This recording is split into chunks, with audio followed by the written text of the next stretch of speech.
Then finally, we can surprise babies through the technique of violation of expectation, which is basically just creating a magic show for babies. What we do here is we create a surprising outcome from the adult point of view, and we see if babies also show that they think it's surprising.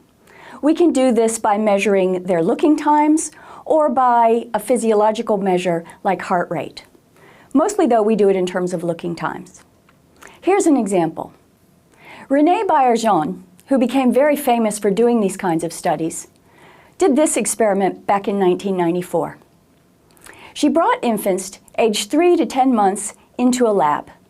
She wanted to know, at that age, prior to the point of locomoting, prior to having much experience of gravity themselves because they weren't yet locomoting, would babies already understand something about gravity?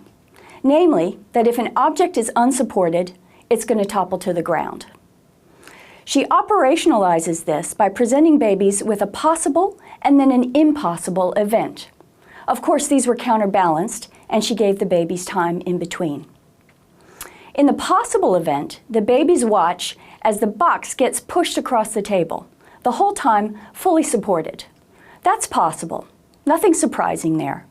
Babies look because it's kind of cute and it's all in the patterns that they love, but it's really no big deal to them. So they watch it, and that's fine. Then she shows the impossible event. Here you've got the exact same materials and the same amount of movement, but because of the way the box was initially placed, you end up with an outcome that should be impossible. That box ought to fall down, but it doesn't. So what do babies do? Well, 3-month-olds looked significantly longer at the impossible compared to the possible event.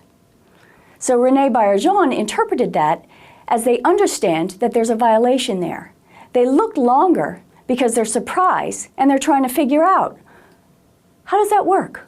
Why does that happen? That's the interpretation. Now, these violation of expectation studies can get very elaborate. And there's quite a divide in the infancy researchers community about whether we're overinterpreting these kinds of experiments. Because always, we're looking at it from an adult perspective. And if babies look longer, we think, well, the babies are thinking like adults. But maybe there's something else about the impossible event that makes the baby look longer. Maybe they really like arms, and there's more arm in that one.